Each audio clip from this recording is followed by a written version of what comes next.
Packed house. Thank you all for joining. I'm Jeff Dankey, Intel Comms.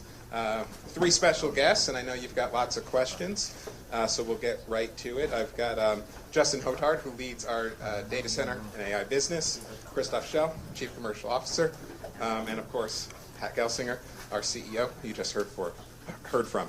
Pat, do you want to say any welcoming remarks? Yes. Here, let me give you mine. Thank you, and thanks all for joining. It was great to be able to participate in Computex today. Obviously have a few of my friends joining on stage, Acer, ASUS, and Inventec. But most important, I think the ecosystem just shows up in a powerful way when we're here. We love the innovative, right, aggressive ecosystem of Taiwan. And as I like to say, nowhere in the world can you have an idea over coffee in the morning and have a prototype before you go to bed, right? It is that kind of crazy speed of innovation that we have here. Obviously, big news of the day is the AI PC and our announcement around Lunar Lake and building on our core Ultra momentum. Excited to also introduce Xeon 6 with the 144-core E-core version of that with Sierra Forest, and more disclosures on Gaudi 3, and I liked our wall of Gaudi, and clearly the momentum that we're getting there as well. So lots of good things to talk about today, but most important, want to get into the questions that you might have for us. Okay, so please raise your hand. We'll get mics around the room.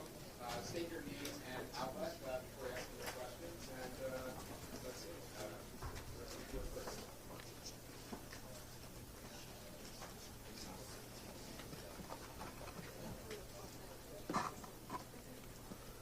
Hi, I'm Kwon from Jirina, Korea, and this morning I asked the Qualcomm and they replied that 45 TOPS words achieved in integer 4 operation, and they says it works well on ARM on Windows, but Intel achieved 48 TOPS on integer 8. Then I guess Lunar Lake can achieve 96 TOPS on integer 4.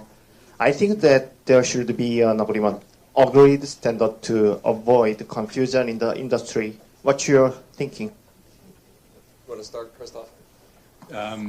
Look, so firstly, this is a very new category, okay? And I think what you're discovering right now is the innovation that is happening in this category. I think that after Lunar Lake's announcement today, Qualcomm's announcement yesterday is old news. And that is what ultimately matters, okay? It's what can innovation bring to our customers, what can they do? You saw some of this today live on stage. For me, what is important, I run sales and marketing, we've shipped more than 8 million AI PC units. Our competition is only getting started. We will ship more than 45 million units this year. It will be a mix of Intel Core Ultra and Lunar Lake. And then we will have a product, and Pat talked about it today, that will dwarf the tops that you just quoted next year with Panther Lake, based on Intel's 18A. So this is an evolution. You stay connected to this. The consumers need you to explain them how quickly this innovation will go ahead. What is important to me is that we can bring enough value to the customers today of why they shouldn't wait for Panther Lake. They should get started now with Media Lake.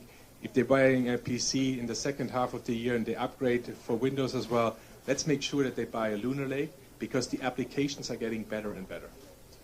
And just to add, you sort of ask how do you compare, right? And I do think there will be benchmarks that need to emerge here. The category is new, like Christoph said, so there really aren't good, comparison benchmarks available yet. And you might remember, and I've personally been involved in, multiple benchmarking efforts over the years, and I do expect that in this category there's going to be evolution of benchmarks, that come through spec and other forums that, will emerge to have proper comparisons to help consumers understand, how the different products compare. But I expect that it's going to be, 6 months, a year until there's any sort of coherence in the benchmarking space. And right now, that's why we've emphasized the models, the applications that are already being enabled on our platform. And we're just, with 500 models now available on Intel's Core Ultra, it's just pretty profound momentum that we're already seeing.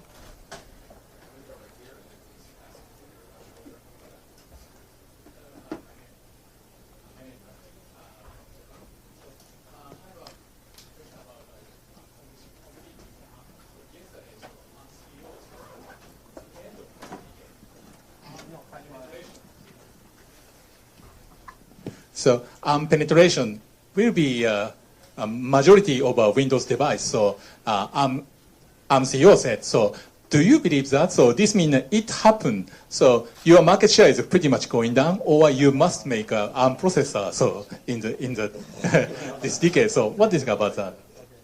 So let me give two different answers quickly. One is, this is not the first Windows on ARM announcement, right? And the x86 market share has remained very high, right, in it. And you need to have a reason to change. So if you believe what I showed on stage today, that Lunar Lake has the best CPU, the best graphics, the best NPU, and it has very compelling battery life, why would you change? I mean, you must displace an incumbent architecture, and you have to do so with defined significant advantages. And Lunar Lake, Panther Lake, these are very compelling products.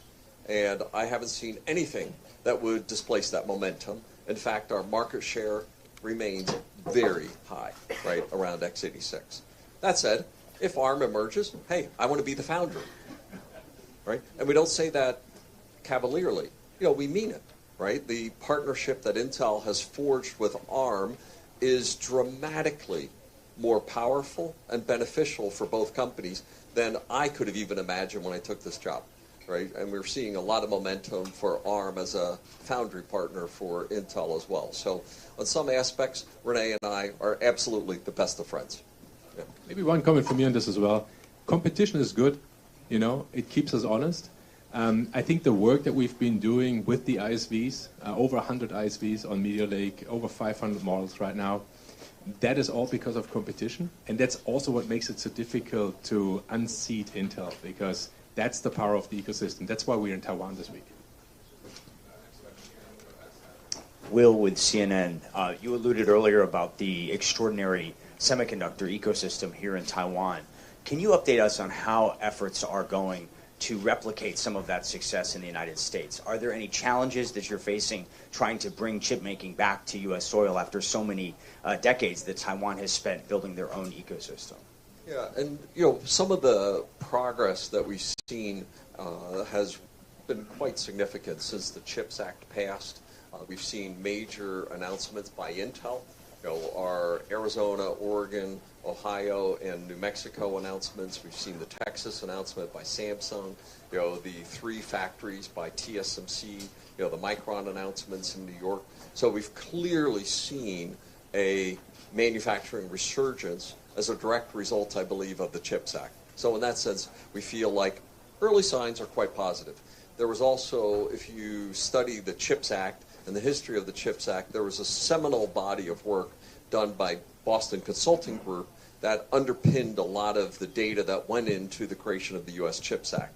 They've just recently updated that to say what are the impacts of the CHIPS Act on the U.S. semiconductor industry.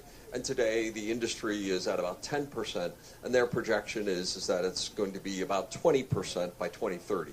So a significant reversal in the momentum is what they predicted in that report. So I'd say early signals, but early signals are it's having the kind of impact and benefits that you would expect that we hope to achieve with a more resilient and balanced supply chain. Clearly, our projects are on track. What we're doing across our 4 manufacturing sites are on track, and we're proud of the momentum that we're seeing for that. But we also have great respect for the ecosystem here in Taiwan. That's part of the reason we're here for Computex.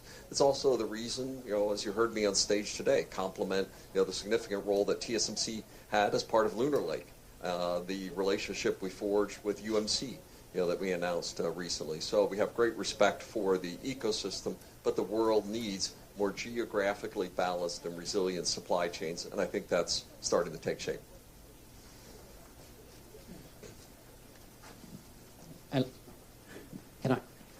Edwin Branco from France. Hello, Pat. We are in AI momentum, and there is CPU, GPU, NPU, and we know that all these workloads are not the same. And some workloads, you can't put them onto an NPU.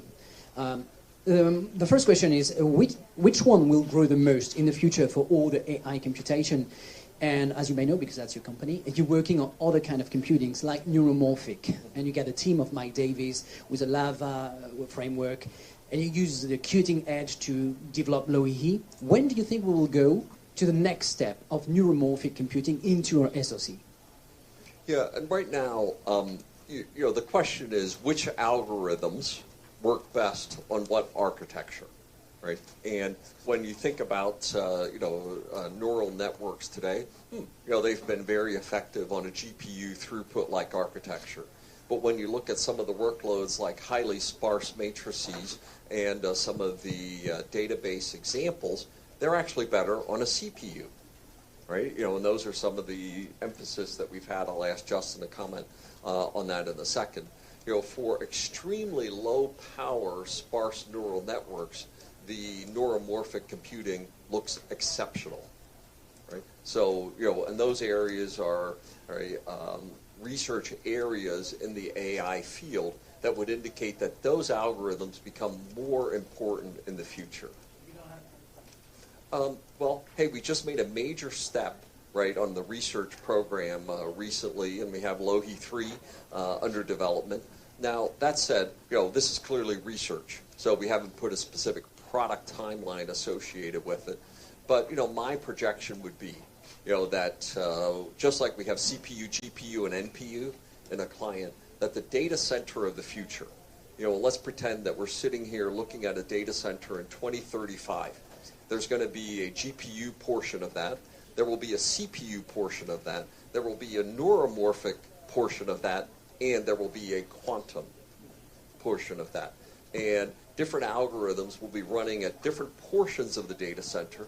And many workloads, in fact, will be taking advantage of multiple portions of that data center of the future, because a big quantum machine is going to need a big classical computer sitting in front of it to feed it data and pull data out of it as well. So that's how I'd say, I think all four types of computing will exist. And I think over the next decade, we're going to see different algorithmic developments that will favor one versus the other. But it's not going to be a world of CPUs only. It's not going to be a world of GPUs only. We see it as a mixture or heterogeneous computing architecture across all three, just like we're seeing the AI PC today. Maybe a bit more, Justin?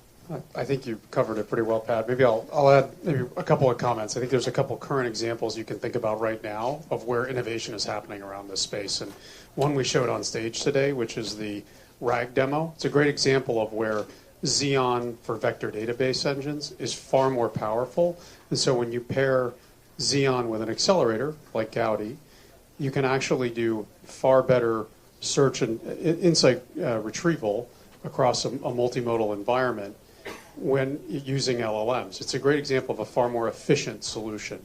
And I think similarly, as you look ahead, one of the biggest concerns, and we talk about this quite a bit across all data centers, is power consumption.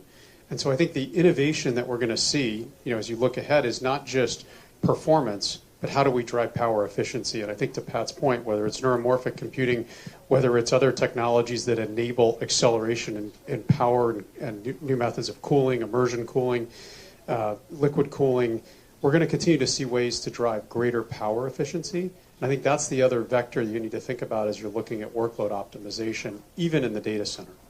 And by the way, that's one of the biggest advantages of neuromorphic, is that you're being able to accomplish using the asynchronous network model. You're able to accomplish the same neural performance at order of magnitude lower power. No. Sorry.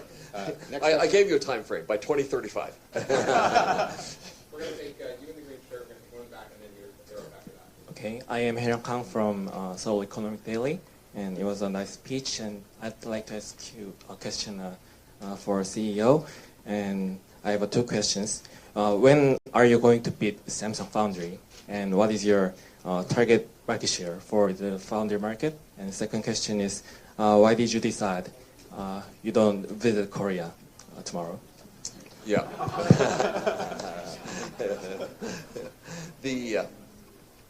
So two different pieces. We said we expect to be number 2 Foundry by the end of the decade.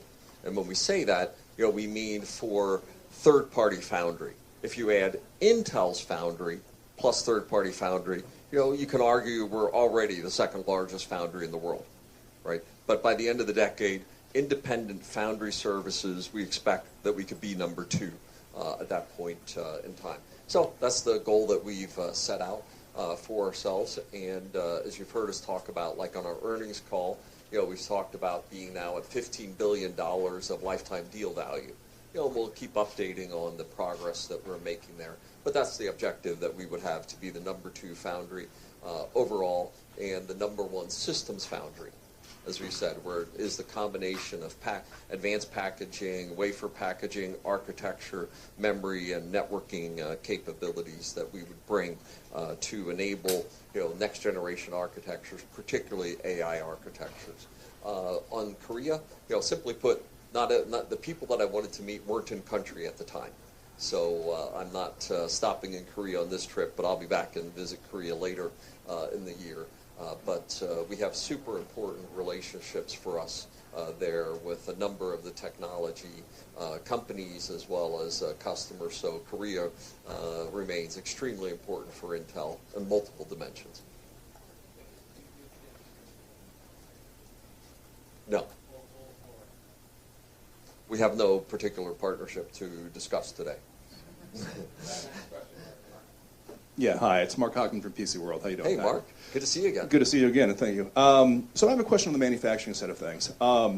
Meteor Lake was an Intel 4 product, and the compute tile was Intel 4. It was built on Intel 4. With Lunar Lake, my understanding is that none of the compute tiles, none of the key tiles except for the passive interposer are built by Intel. Instead, they're built by TSMC. So you guys have talked, you talked a lot about how Intel's, manufacturing prowess is resurgence. You talked about the foundry business. You've taken money from the U.S. government as far as manufacturing is concerned. So can you explain why you went with TSMC instead of building yourself? Yeah, and simply put, Lunar Lake picked TSMC as a better process technology at that point in time, right? And that's why we ended up using more of it. And obviously, the results I talked about today, it was a good choice. It's working well. And next year, when we move to Panther Lake, almost all of the tiles are on Intel. So we'll have made a major move to take advantage of our 5 nodes in 4 years and align with that on 18A with Panther Lake for the client. Now, what I also showed today was Sierra Forest, right, which we've leveraged Intel 3. Here at Granite Rapids, which we've leveraged Intel 3 for.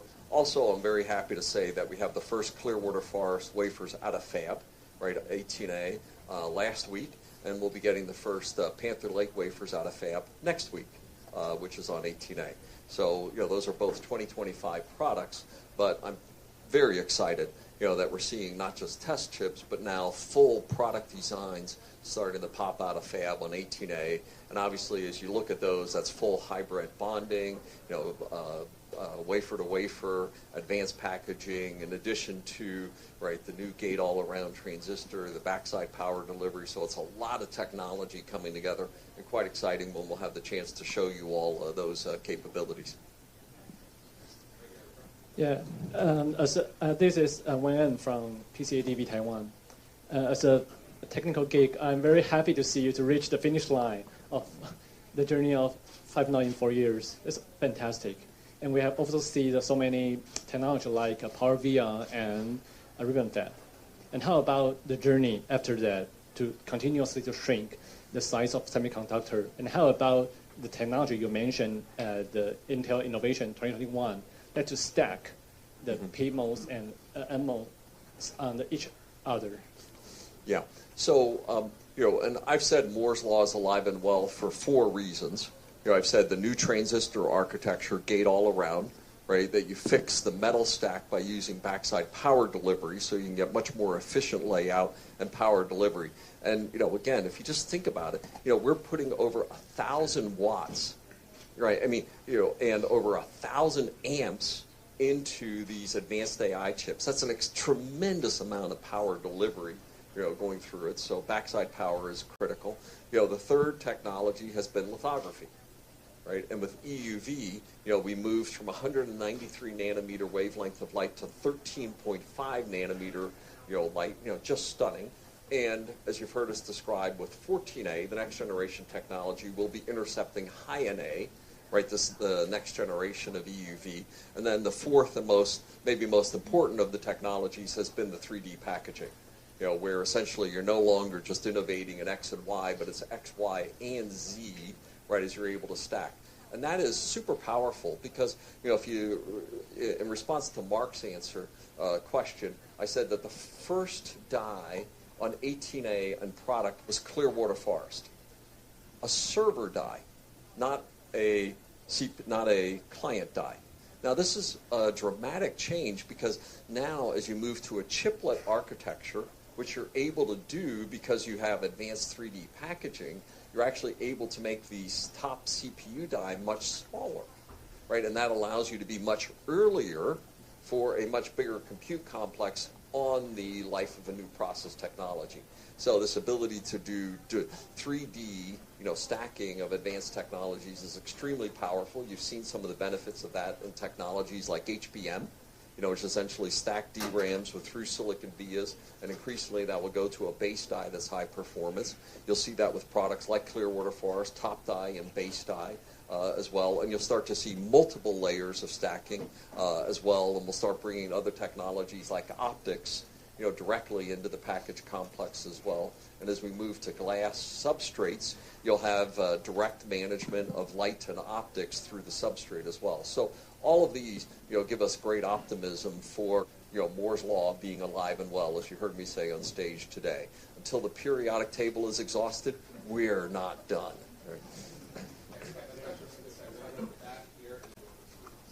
Hi, Simon Sherwood from the Register.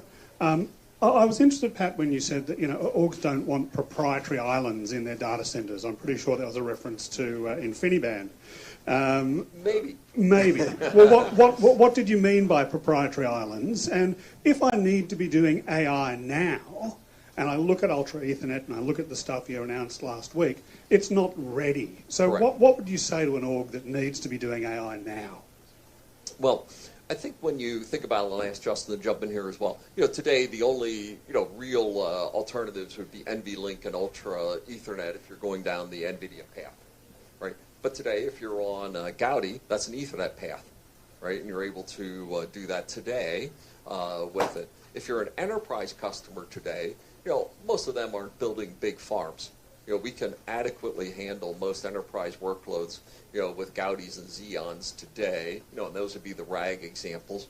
We expect the Ultra Ethernet and the Ultra Link technologies to begin to emerge second half next year in early products, and I think data centers, AI data centers will really start be architected around them in 2026. And if you look at the slide I showed right today, you see all of the major cloud vendors were there, all of them, right? So there's a lot of enthusiasm, for a industry standard approach to networking, really the nervous system of the data center, if I can call it that. So, Justin, anything I missed?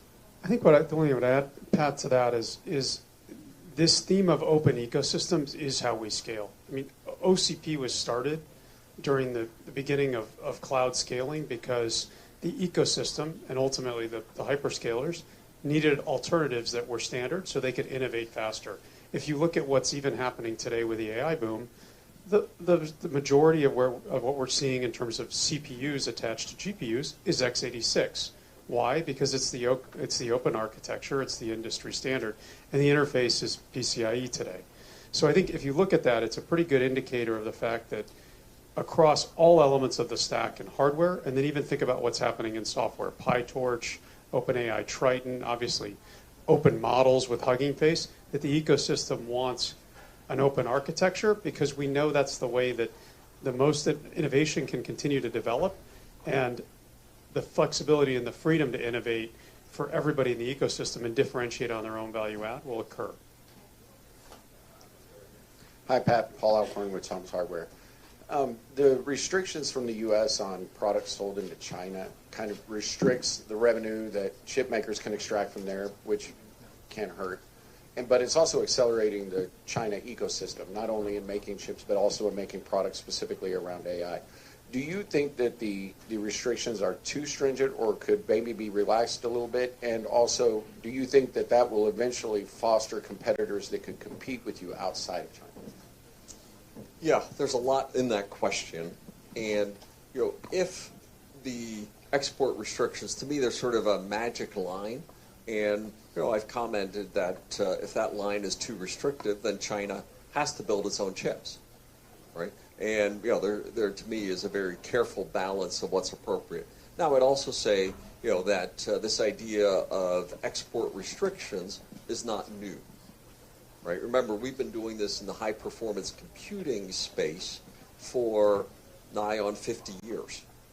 So this idea is not a new one, and I think some of the press hasn't really caught that this is just a continuation, of policies, and it's just in a new domain, with AI that largely have been in place for the last 50 years. Now, in it, I think if they're too restrictive, then China must pragmatically rely on its own products for that, which hurts the market for export.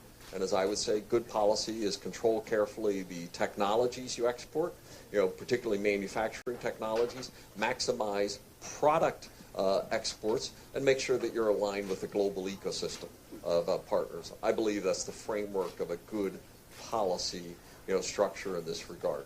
Obviously, we're continuing to pursue exporting all of our products, to China as well, and we're continuing to make products like Gaudi available in China. Maybe Justin? I was in China last week, and I think that the key takeaway I had was the desire for all of our customers in the ecosystem to continue to innovate with us. And I think that's probably the key indication that I have, that there's a lot of continued opportunity for us to continue to lead the market with many of our customers there and continue to co-innovate as we've been doing for many years in the data center. Now, I do think, just one more point I wanted to make on that as well. Because of the technology export restrictions on things like EUV, we see that the attractiveness of global products and Intel products will continue to be high, because there will be sort of a floor that it'll be difficult for local semiconductor manufacturers in China to move through. And as a result, as we continue to go to below 2 nanometers and beyond, there'll be an attractiveness for the Intel products into the China market. And I believe as a result, we'll continue to have a good market opportunity for us. We're going to try to squeeze 2 more in our last couple minutes. You've been waiting. 不好意思，我是经济日报钟慧玲，请让我用中文发问。是这样我们今天有发表了 Lunar Lake。那我想知道说 ，AMD 本来就是我们在 PC 市场的竞争对手，那高通现在也加进来。那以您刚刚所说的，就觉得如果要用 ARM PC 的话，这是需要一定的取代性才可以的。那在您的评估里面，高通在这一场里面，目前它算是你的竞争对手吗？还是你认为不是的？那这是第一个问题 ，Lunar Lake。第二个问题是 Gaudi 3的部分。这一次 Computex 我们可以看到辉达的黄仁勋有多么受欢迎，以及它的晶片有多受欢迎。那我们推出了 Gaudi 3的晶片，这样之后，那您觉得在市占率部分，我们有没有一个什么样的目标？因为大家目前都把目光放在辉达跟 AMD， 可能在 Intel 这边还需要更多关注。您有这样的期待吗？谢谢。Two questions. First question is about Lunar Lake. We understand that this year at Computex, AMD and Qualcomm is generating a lot of buzz. And earlier, when asked about ARM PC, you said that ARM PC has to be extremely capable to replace certain parts of the market. So do you think Qualcomm is now at that position to take certain market share? Second question about Gaudi 3. And we all know how Jensen Huang and NVIDIA are popular this year. And there has been a lot of report about that. So regarding this, now with the launch of Gaudi 3, could you share with us your market share target for this product? And right now, NVIDIA and AMD is taking all the media space. And what's Intel's response to that? I'll take the first one. That was a long question. On Lunar Lake, so look, I think what I said before, I think Qualcomm is launching their own offering into the market. We are welcoming this. I think this will help to overall create the category much faster. But, we are also quite confident about our own products, starting with Meteor Lake. Before Qualcomm launched the product, we've already sold 8 million. of ours, and we have a successor product that, from a spec point of view, is superior to what Qualcomm has shown yesterday. So that's why I say it's old news. Also, if you look beyond the specifications, I think the work that we have been doing with application providers, the work that we've been doing to, optimize 500 AI models on our Meteor Lake, and that work is going to continue in Lunar Lake and will continue as we go into Panther Lake. We're creating our own new ecosystem within AI, and it's together with ISVs. Okay, so it's a new chapter of the ecosystem. Very difficult to replicate for anyone. They need to put the work in if they want to beat us. And on Gaudi, I think our focus right now is where we believe Gaudi has very good strengths. You saw some of this in the data that Pat shared today in his keynote, particularly around fine-tuning, inferencing, and RAG workloads, where Xeon x86 and plus Gaudi deliver very, very good value. And our focus, my focus, is making sure we're driving share and adoption in some of those use cases. Many of those are what we would see as emerging enterprise use cases: document summarization, RAG, which we demoed today, code gen. And we're much more focused on where we believe the market will grow over time, which is inferencing, right? I think we're hearing that if you study most of what analysts in the market foresee, they see a much bigger market for inferencing over time, where TCO is going to matter, where power efficiency is going to matter. And our strategy is to make sure we're enabling and winning in those markets longer term. And that's also why the announcements of what we've shared today with Xeon 6 and Sierra Forest are so important, because that's the other element. Right? We tend to focus a lot on the accelerator, but it's the entire data center that needs to become more efficient, both your AI workloads and your legacy cloud workloads. So the 6-to-1 server ratio that we announced that Sierra Forest can reach, we think is really, really important, not just for cloud workloads, but for accelerating AI adoption across a broad number of customers. Technically, that was 2 questions. I'm going to deliver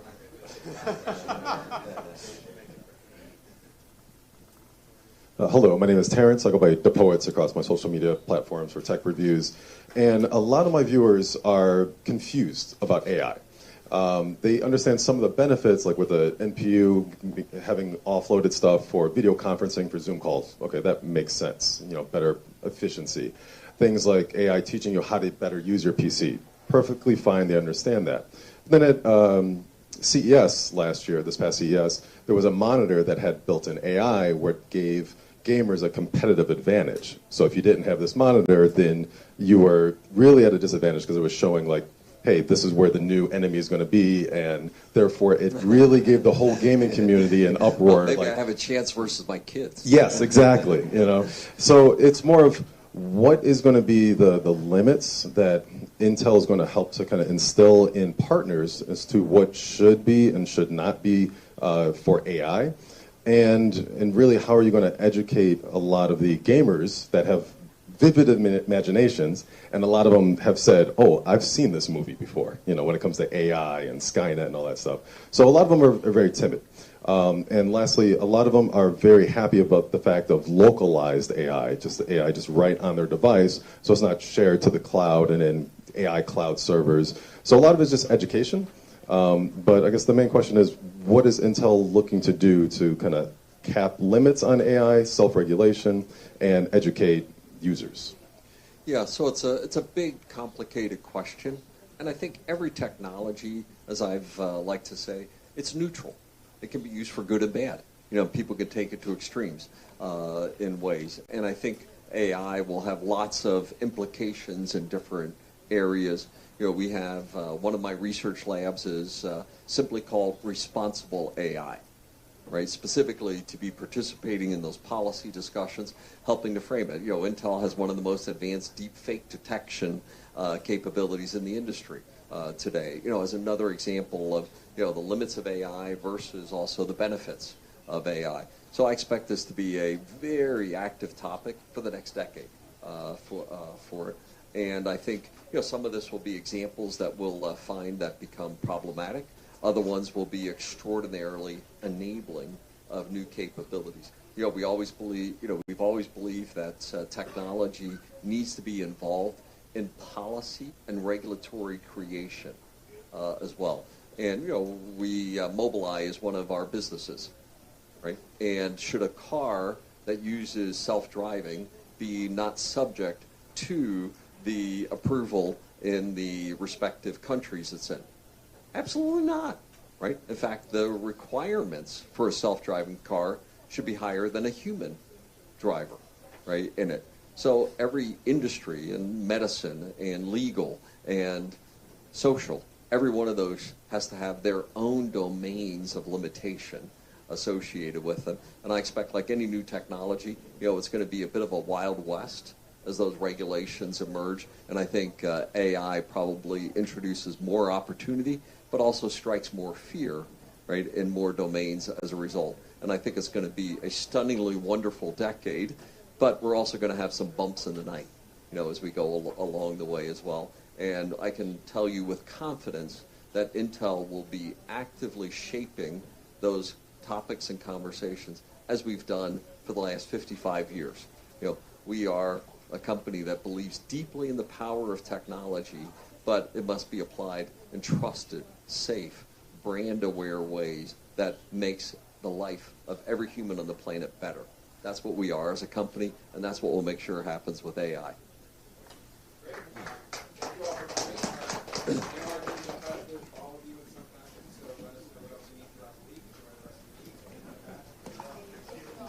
Thank you.